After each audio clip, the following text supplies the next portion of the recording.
वो बच्चा हमारा बाहर से आया तो उसको सारे लोगों ने घेर के और उसके लोहे की रोड की मारी, किसी ने डंडे के मारा जी। वजह बस यही थी कि मतलब आपके जो 6 साल का बच्चा था उसने गुब्बारा मार दिया था। हाँ जी वो ऊपर से गुब्बारा अपने ताऊ पे फेंक रहा था। उसके बाद में वो लेडीज जा रही थी, उसके कोई उस गुब्बारा फूट के छींटे लग गए पानी के, तो उस बात को उसने बढ़ा दिया। ये एक बाप का व्यथा है, एक बाप का दर्द है, जिनका 27 साल का जवान बेटा आतंकियों के हाथ चढ़ गया। बाहरी आतंकियों के नहीं, घर में जो पल रहे, हिंदुस्तान में जो आतंकी पल रहे, उनके हाथ चढ़ गया। मामला दिल्ली के उत्तम नगर का है, जहां तरुण नामक व्यक्ति को इसलिए मार दिया गया क्योंकि वो अपने परिवार को बचाना चाहता था और उसके परिवार को आतंकी पिल्ले जो थे वो मारना इसलिए चाहते थे क्योंकि उसकी एक बच्ची ने होली के दिन रंग फेंक दिया था गलती से। परिवारों की जो लड़ाई है उसमें चोट लगी है और यही इंसिडेंट रहा है, उसमें एक व्यक्ति की मृत्यु हो गई। क्या झगड़ा किस बात को लेकर हुआ था? अड़ोसी पड़ोसी है तो कुछ घरेलू मामलों को लेकर लड़ाई हुई थी। संजय का कोई गुब्बारा वगैरह कुछ ऐसा दिखा था? होली का दिन था तो गुब्बारा किसी ने फेंका होगा तो उसमें लड़ाई हुई है। ये दिल्ली पुलिस है, यहाँ मैडम को एक इंसान की मृत्यु अड़ोसी पड़ोसी की लड़ाई लग रही। 20 से 25 आतंकी एक इंसान को, एक परिवार को घेर कर मारते हैं और ये ऐसे ऐसे बाल कर रही हैं। अड़ोसी पड़ोसी की लड़ाई बता रहे। मैडम थोड़ा भी अगर जमीर जिंदा है तो डेयरिंग दिखाओ। उत्तर प्रदेश शासन प्रशासन और पुलिस जैसे करती है। खैमनई के पास उन लोगों को डिपॉजिट करो पकड़ कर, क्योंकि तुमसे नहीं हो पाएगा तो संगठन एक्टिव होंगे और जब संगठन एक्टिव होंगे तो माहौल भी खराब होगा। वैसे कुछ संगठनों ने बढ़िया इलाज उस घर का तो कर दिया है, लेकिन भाई इंसान को तो नहीं कर सकते क्योंकि वो प्रशासन का काम है, जो चुप्पी मारी बैठी हुई है। बाकी जो भी इसका अपडेट वाला वीडियो है, घर का जो तहस नहस करके सुअरबाड़ा बनाया गया है, वो सब वीडियो आपको टेलीग्राम पे मिलती रहेगी। इस QR कोड को स्कैन करके वहाँ ज्वाइन कर लीजिए। तो ये मैं हूँ और अभी मैं जा रही हूँ, थोड़ा जो गलती मैंने करी थी उसका भुगतान करने जा रही हूँ। मुझे पुलिस वालों ने एप्लीकेशन दे के बुलाया है तो मैं भुगतान करने जा रही हूँ।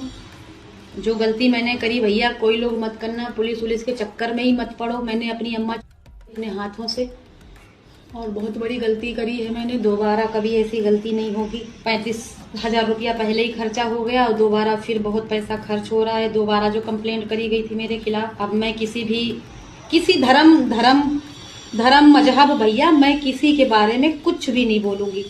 अपना कमाऊंगी, अपना खाऊंगी, दुनिया गई भाड़। चलो जी, यहाँ तो सलमा ने अपनी अम्मी को खुदवा लिया अपने ही हाथों से।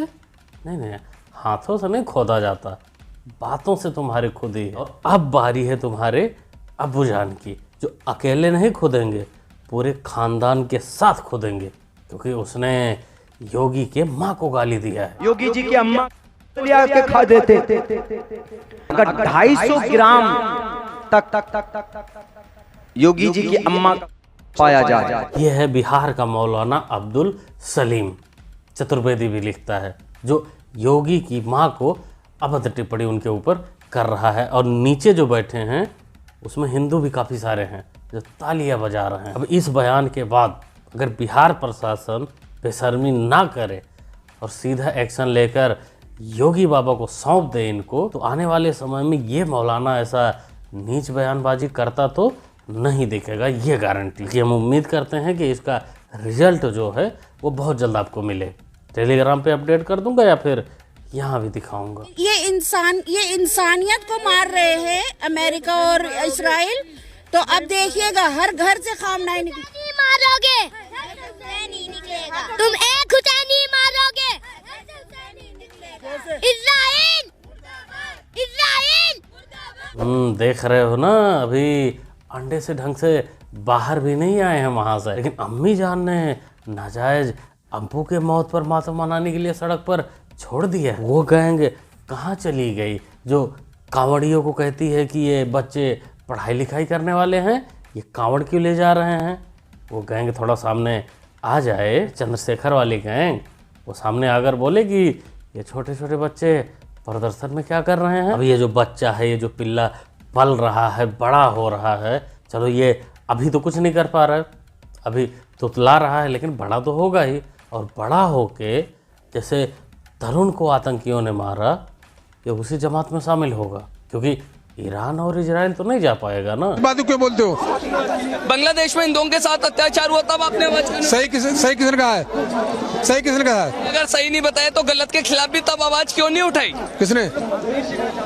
बहुत दूसरे देश का मामला है, दूसरे देश में कुछ हो रहा है, हमारे देश के लिए तो कोई। ये भी तो दूसरे देश का है, फिर ईरान भी तो दूसरा देश है। तो अपने पीएम से कहने आएगा इसे रोको, आप ताकत में हैं। तो फिर तब पीएम के सपोर्ट में क्यों नहीं है कि बांग्लादेश में भी कार्रवाई की जाए? सारे काम कुछ तुम भी तो कर लो, हम भी करवाओगे। बिल्कुल सही कह रहा मौलाना, सारा काम यही थोड़ी करेगा भाई। पड़ोस में रहकर आतंकवादी बनकर पड़ोसी को मारना, नाजायज अब्बू के लिए छाती पीटना ना, तो इसने कर ही दिया है ना। अब आगे आप लोगों का भी कुछ काम है ना, आप लोग भी कुछ करो। पुलिस की बात हो रही है, पिछवाड़ा पीट दो। मैं अपने वतन वापस अच्छी तरह से आ गई, अल्लाह का शुक्र है परवरदिगार का। यही बोलना चाहूंगी कि दुनिया में अल्लाह से बड़ा कोई भी नहीं। हम फंसे और उसने हमें वापस निकाला, पापा ने घर सही सलामत आ गए, ये अल्लाह का सबसे बड़ा करम। अब इनसे क्या उम्मीद करोगे, ये सेफली हिंदुस्तान में लैंड कर चुकी हैं। अब ये अपने असली औकात पर आएंगी, जिसमें खैमेनेई करती नजर आएंगी, क्योंकि अल्लाह ने इनको वहाँ से निकालकर हिंदुस्तान में पटक दिया है। कि मोदी जी के जहाज तो वहाँ तफरी लेने गई थी, युद्ध देखने गई थी। तो ईरान के हथियारों के जखीरे के आगे अमेरिका के हथियार कम पड़ गए हैं। हालात इतने बदतर हो गए हैं कि अब अमेरिका के पास केवल 10 दिन का ही स्टॉक रह गया है। अगर 10 दिन से ज्यादा ईरान की लड़ाई चलती है तो फिर अमेरिका क्या करेगा? लगता है भौजी अपने अब्बू के हुर्र होने के बाद से ही मानसिक संतुलन खो बैठी। इनकी समस्या भी यही है कि इनको हर बार मोटा जख्म मिलता रहता है। ये बिहार इलेक्शन में आप लोगों ने इनको देखा ही होगा, इनके जो भावी मुख्यमंत्री थे वो चुनाव हार गए, तब से ये शांत पड़ी थी, ठंडी पड़ी थी। लेकिन इधर खैमेनेई हो गया, वो हुर्र हो गया, तो बेचारी का तकलीफ और बढ़ गया। लेकिन अब दिल है तो तसल्ली तो देना ही पड़ेगा, उसके लिए कुछ ना कुछ तो बवाल बनाना ही पड़ेगा। अमेरिका का जखीरा ही ख़त्म हो गया युद्ध शुरू होने के पहले ही। मोहतरमा भौजी, जखीरा नहीं, आपको खीरा की ज़रूरत है। गर्मी ज़्यादा हो रही है, खीरा खाओ, ठंड रखो। ईरान का खामेनी जिसको तुमने शहीद किया है, वो पूरे दुनिया के मुसलमानों का लीडर था। इस वक्त शिया सुन्नी की बात मत करिए, वो इस वक्त वाहिद लीडर था जिसने हिफाजत की है इस्लाम की, दीन की, अपने मुल्क की, और ग़ुलामों का आगे झुका नहीं है। कहाँ की बातें कर रहे हैं आप? अभी आप देखिएगा इन खलीज मुल्कों में जो आफत आने वाली है। ऐसा कैसे पगले? एक तरफ तू बोल रहा है कि खैमेनेई मुसलमानों का लीडर था, और दूसरे तरफ उसी मुस्लिम कंट्री को खैमेनेई बाद में मिसाइल मारेगा उसके ऊपर। मतलब अपने ही बंदों को पेल देगा। बुढ़ापे में थोड़ा मानसिक संतुलन बिगड़ जाता है, समझ सकता हूँ, लेकिन तू अपने पान में थोड़ा चूना कम खाया कर, खोपड़ी खाली हो चुकी है मियाँ। नाम है रुद्र शर्मा। अच्छा, तो किसके साथ आए हो? मैडम मम्मी के साथ आए हैं। मम्मी के साथ आए हो? क्या करने? प्रदूषण करने। क्या करने? प्रदूषण करने। अब आप सोच सकते हैं जो बच्चा प्रोटेस्ट नहीं बोल पा रहा है प्रदूषण करने, लेकिन ये आया है प्रोटेस्ट में। आप इमेजिन करो जब ये शर्मा जी का लौंडा बड़ा होगा, 20-25 साल का होगा, तो अम्मी जान से अपने ज़रूर एक बार पूछेगा कि अम्मी जान, वो जो पड़ोस में अब्दुल चाचा रहते थे उनसे कैसा रिश्ता था? सेकुलरिज्म खेलते थे कि नहीं? घर पे तो कभी कभी आते जाते होंगे ना, ईद के मौके पर, बकरीद के मौके पर ईदी उदी देने। तो अम्मी जान ऊपर देखते हुए बोलेंगी इसमें सारी गलती मोदी जी की है, क्योंकि मौलाना तो बहुत अच्छा हुआ करता था, वो तो सिर्फ टीका लगाने आता था। और रामायण में लाखों सैनिक मरे थे, पर राम ने जड़ी बूटी सिर्फ लक्ष्मण के लिए मंगाई थी। अपना पराया तो राम ने भी देखा था। लाली, शादी में तो तेरे अब्बू के हम भी गए थे, लेकिन खुदाई, जुताई, बुगाई में हम तो नहीं शामिल हुए ना। वहाँ तो तेरे अम्मी अब्बू को अकेला छोड़ दिया अपना पराया देखने के लिए। वहाँ चाहते तो हम भी कह सकते थे ना कि भाई गए तो हम भी हैं, खुद तो जुताई हम भी करेंगे, लेकिन ऐसा नहीं किया ना। वैसे ही लक्ष्मण जी को संजीवनी बूटी इसलिए दिया गया था क्योंकि वो मूर्छित हुए थे, और उनके साथ जो भी लोग मूर्छित हुए थे सबको दिया गया था संजीवनी जड़ी बूटी, और वो जड़ी बूटी उन्हीं लोगों को फायदा करता था जो मूर्छित हुए थे, जो मर गए थे उनके लिए नहीं था। हिंदुस्तान की कुछ मुस्लिम महिलाएं मोदी जी को ये कह रहे हैं कि मोदी जी चुप क्यों बैठे हैं। शायद माता जी को अपने देश की शांति पसंद नहीं आ रही है। वो चाहते हैं कि उनके देश में भी वही कब्रें खोदी जाए जो औरों के देश में खोदी जा रही है। तो बिल्कुल सही कह रहे हैं मैडम कि इन लोगों को शांति पसंद नहीं है। ईरान, इजराइल, अमेरिका वो सब आपस में युद्ध लड़ रहे हैं, लेकिन फटी यहाँ पड़ी है। फटे में टांग जो अड़ाने वाली बात होती है, ये लोग अड़ा रहे हैं। ये चाहते हैं कि भाई वो लोग इधर शिफ्ट हो जाए, इधर शुरू हो जाए, और ये लोग साथ किसका देंगे वो तो आप लोगों को पता ही है।